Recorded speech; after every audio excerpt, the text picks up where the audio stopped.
Hello viewers, এটা আমার আজকে আইসল্যান্ড ট্রাভেল ব্লগের লাস্ট এপিসোড। আজকে আইসল্যান্ডে আমাদের লাস্ট দিন, তাই ছেড়ে চলে যেতে হবে ইচ্ছা না থাকলেও তাই সকালেই উঠে চলে আসলাম হোটেলের পেছনের ওয়াটার বডিটায় ম্যালার্ড দেখতে। আজকে আমরা যাব হফরি হাউস। এই হফরি হাউস একদম আটলান্টিকের পাড়ে অবস্থিত। আর এই হফরি হাউসের একটা বিশাল হিস্টোরিক সিগনিফিকেন্স আছে। হফরি হাউস 1909 সালে তৈরি হয়।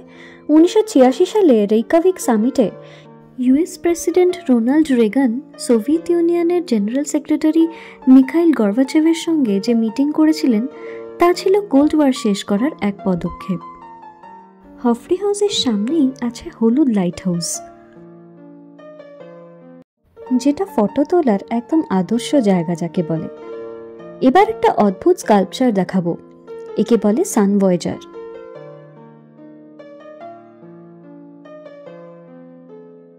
দেখা যাচ্ছে সান ভয়েজারের স্ট্রাকচারটা অনেকটা ড্রিম বোটের মতো। বলা হয় Sun Voyager is an artistic tribute for the sun, symbolising hope, progress and the promise of undiscovered territory.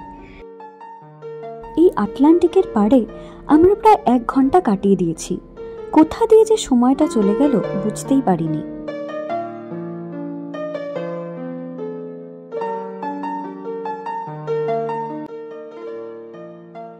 এরপর আমাদের নেক্সট ডেস্টিনেশন ছিল রেইকাভিক পার্লামেন্টারি এরিয়া। জায়গাটা ভীষণ সুন্দর। সামনেই একটা বিশাল লেকের মতো আছে। ঠান্ডার জন্য লেকটার উপরের ভাগটা জমে গেছে, আর তাই জন্য পাতিহাঁস, রাজহাঁস, বুনো হাঁস, সব রকমের হাঁসগুলো কিরকম জলের মধ্যে সাঁতার কাটার পরিবর্তে হেঁটে হেঁটে এক জায়গা থেকে অন্য জায়গায় যাচ্ছে দেখুন। সে এক মজার দৃশ্য। পুরো লেকটা কিন্তু জমেনি। কিছুটা অংশে যে অল্প জল আছে তার মধ্যেই রাজহাঁসগুলো মহানন্দে সাঁতার কাটছে।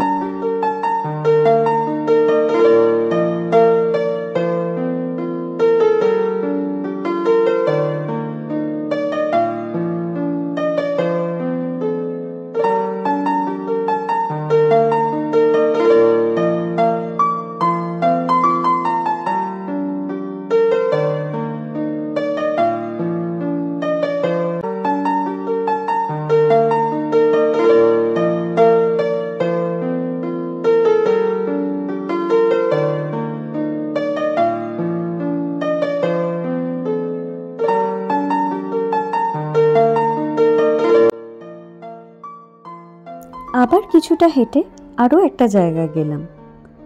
এটা ইউনিভার্সিটি এরিয়া, উল্টো দিকেই পার্লামেন্ট। এখানে প্রচুর চেরি ট্রি দেখতেই পাচ্ছেন। শীত আসছে বলে বেশিরভাগ গাছে পাতা ঝরার পালা শুরু হয়ে গেছে। এই হচ্ছে পার্লামেন্ট।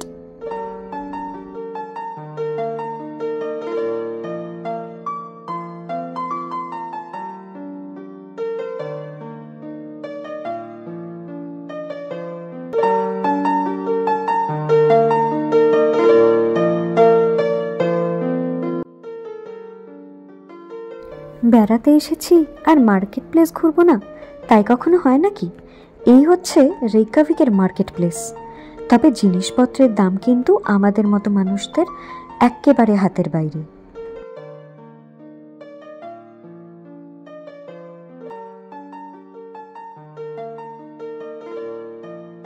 আর এই যে রামধনু রঙের রাস্তা দেখছেন, এটাকে বলে রেনবো স্ট্রিট। এখানে সবাই ফটো সেশন করে।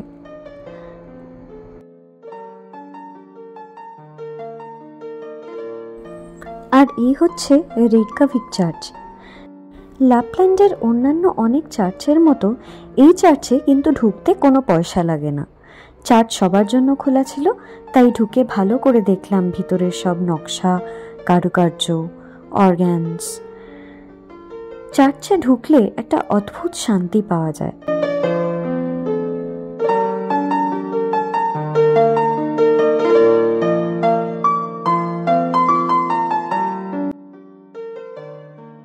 আর এই চার্চই ছিল আমাদের আইসল্যান্ডের শেষ গন্তব্য।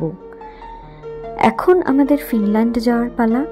আইসল্যান্ডিক এয়ারে করে আমরা এখন ফিনল্যান্ড পাড়ি দিচ্ছি। আবার দেখা হবে ফিনল্যান্ডের ভিডিও নিয়ে। Bye bye.